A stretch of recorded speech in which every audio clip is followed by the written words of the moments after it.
الله وبركاته.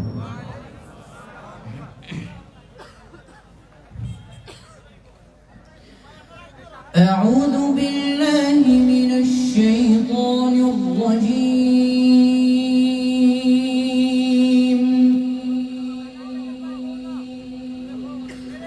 بسم الله الرحمن الرحيم.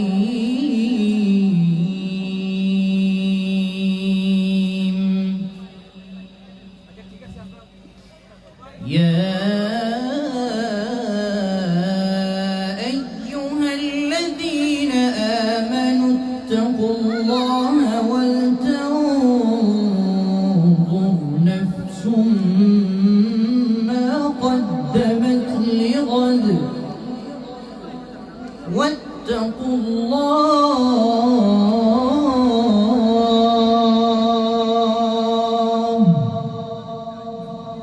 إن الله خبير بما تعملون.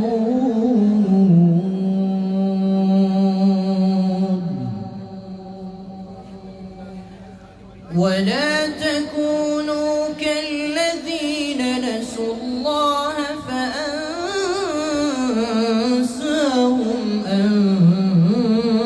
أنفسهم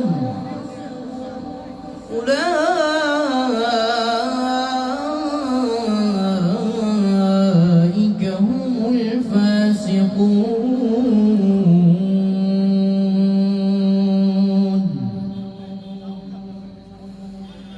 لا يستوي أصحاب النار وأصحاب الجنة. أصحاب الجنة هم الفائزون.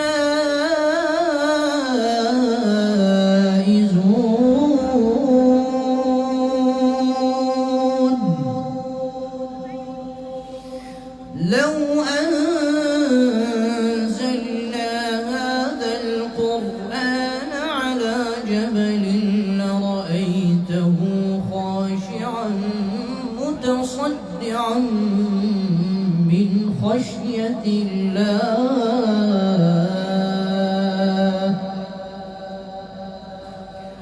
وتلك الأمثال نضربها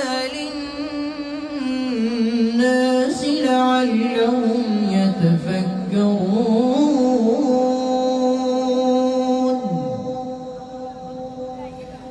هو الله الذي لا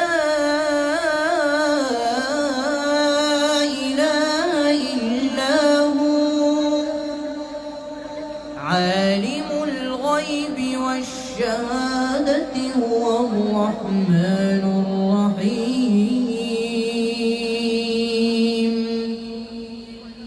هو الله الذي لا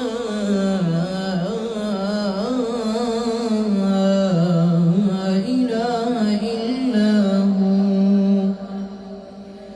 الملك القدوس السلام المؤمن المهيمن العزيز الجبار المتكبر.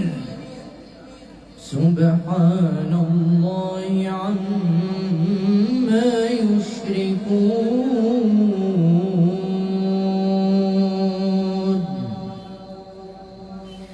هو الله الخالق البارئ المصور له الأسماء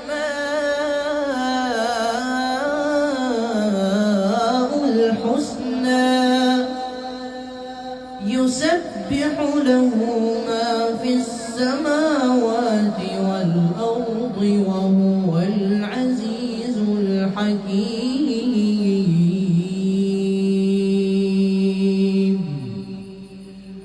صدق الله العظيم.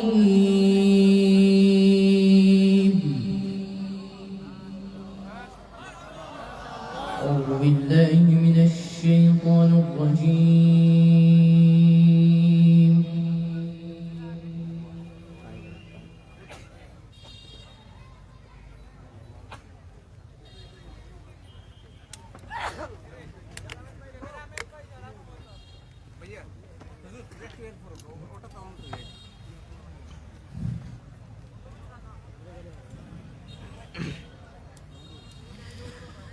بسم الله الرحمن الرحيم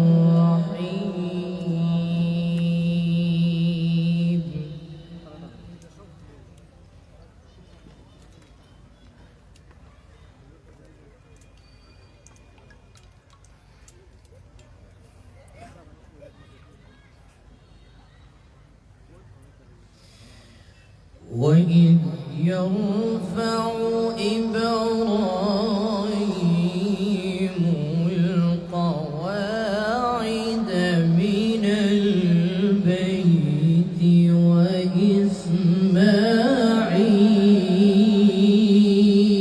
وإسماعيل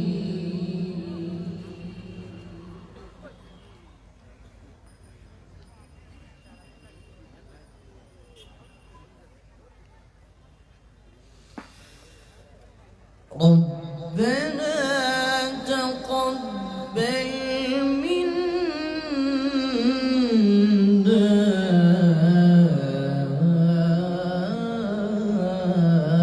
إنك أنت السميع العليم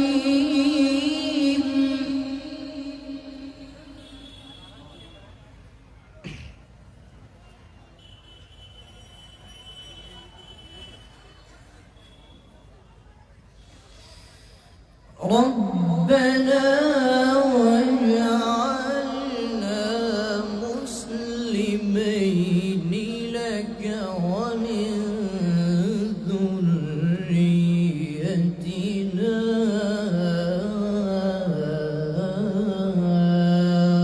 أمة مسلمة لك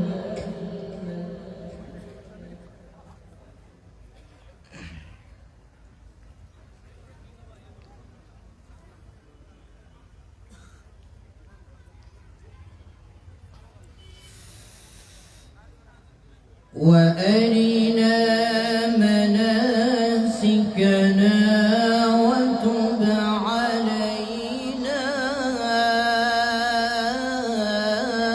إنك أنت التواب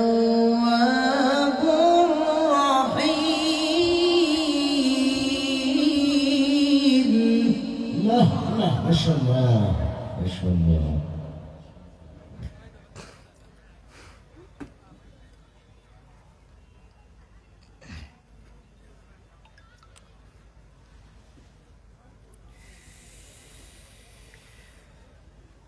بسم الله الرحمن الرحيم وإذ يرفع إبراهيم القواعد من البيت وإسماعيل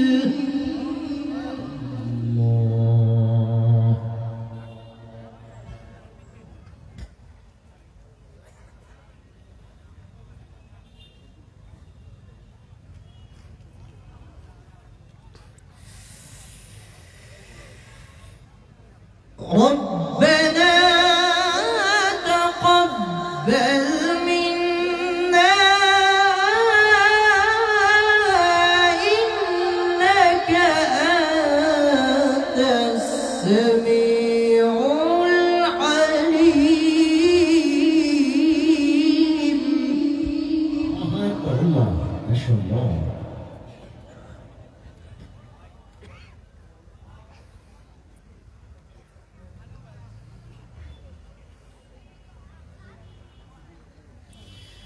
ربنا واجعلنا مسلمين لك ومن ذريتنا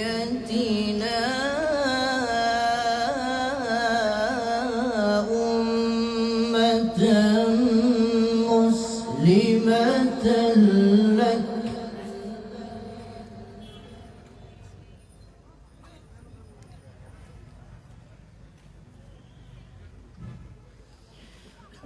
وأرنا مناسكنا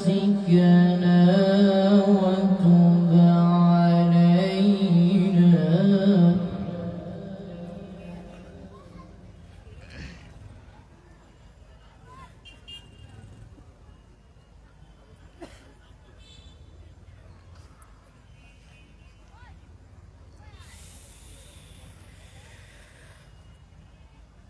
وأرنا مناسكنا وتب علينا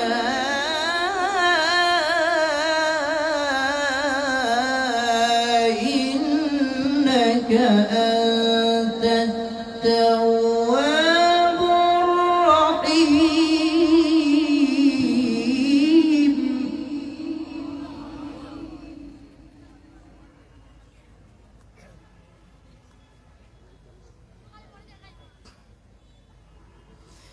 لا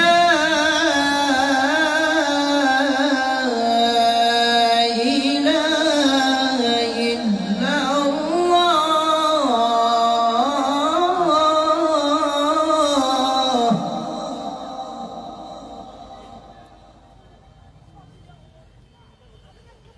والله أكبر ولله الحمد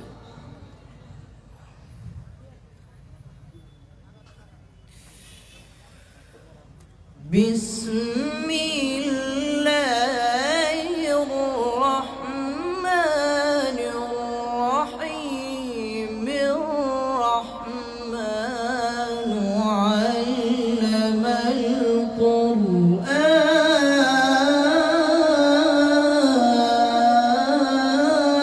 القرآن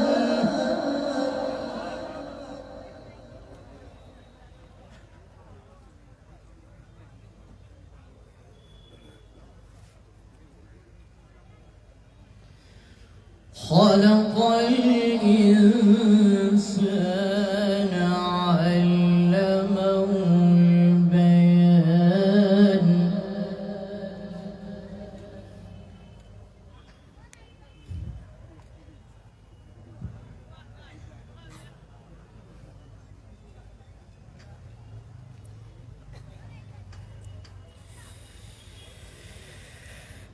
بسم الله الرحمن الرحيم الرحمن علم القرآن خلق الإنسان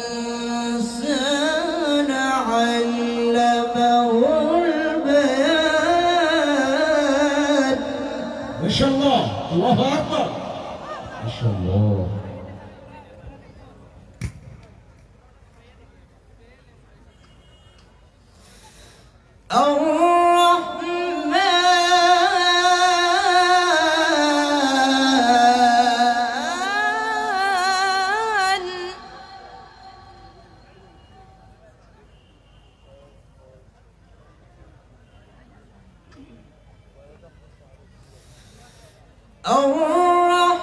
الرحمن علم القرآن خلق الإنسان علمه البيان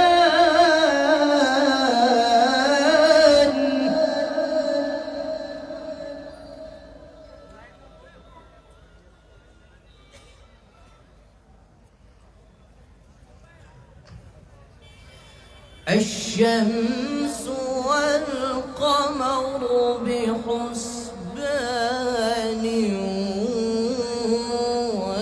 والنجم والشجر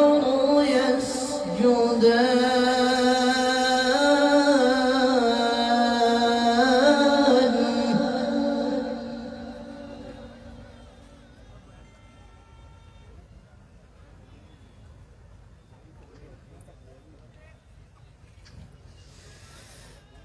بسم الله الرحمن الرحيم والتين والزيتون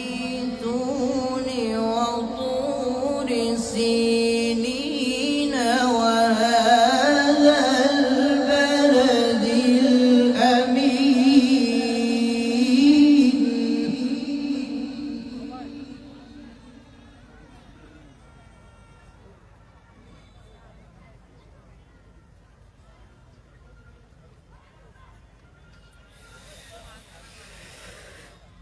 لقد خلقنا الإنسان في أحسن تقويم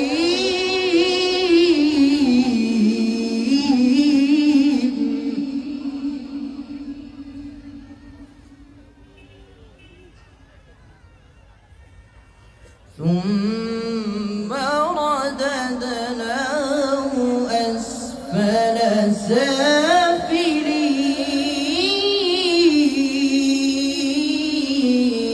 سافلين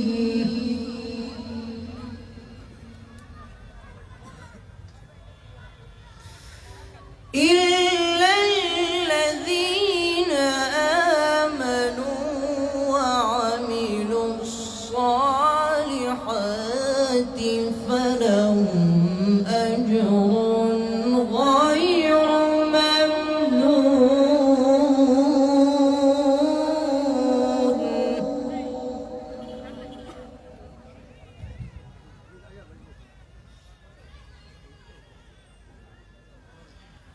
فما يكذبك بعد بالدين أليس الله بأحكم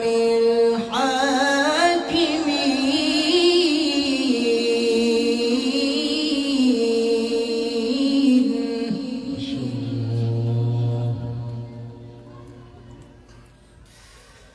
لا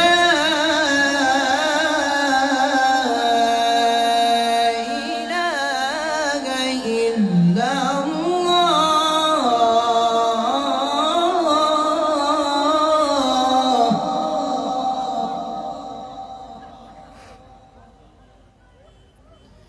والله أكبر ولله الحمد بسم الله الرحمن الرحيم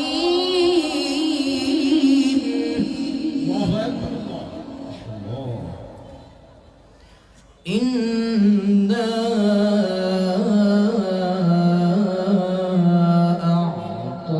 أعطيناك الكوثر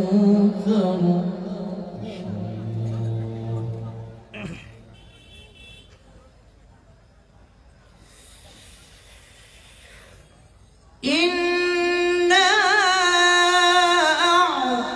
أعطيناك الكوثر فصل لربك وانحر إن شانئك هو الأبتر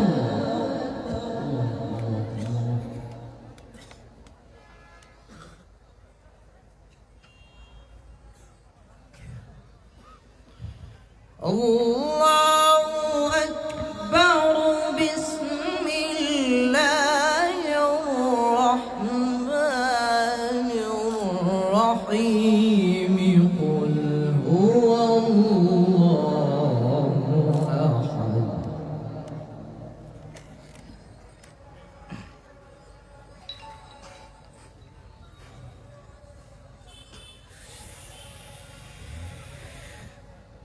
قل هو الله أحد الله الصمد لم يلد ولم يولد ولم يكن له كفوا أحد قل هو الله أحد الله الصمد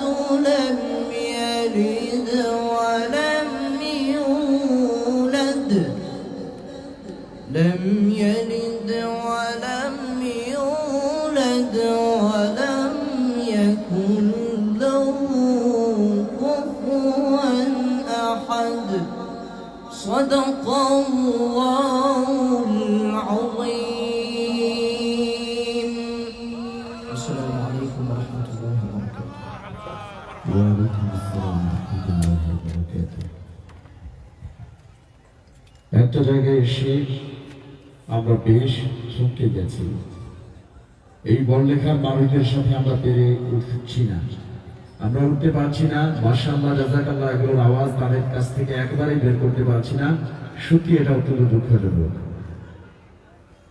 আমি জিজ্ঞেস করে দেখবো তৈয়ব ভাইকে, মাওলানা তৈয়বুর রহমান সাহেব, আজকের অনুষ্ঠানের মোহতারাম সভাপতি, এই পরিস্থিতিটা কেন এখানে? ওনারা কি আপনাদের সাথে কথাবার্তা কম বলেন এরকম কিছু, নাকি আপনাদেরকে কথা বলতে উদ্বুদ্ধ করেন না? ইনশাআল্লাহ আমরা এখন থেকে জেগে উঠবো, পারবো তো ইনশাআল্লাহ?